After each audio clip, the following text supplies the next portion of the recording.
These are 3/16 rivets that hold this door on here. So this is a tiny bit of powder in that hole. It's just enough to keep that rivet from sliding through. So just run a drill through there. And these are some big-headed steel rivets.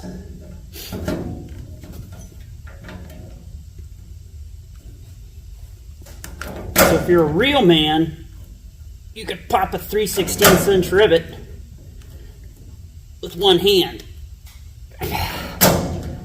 But I got it.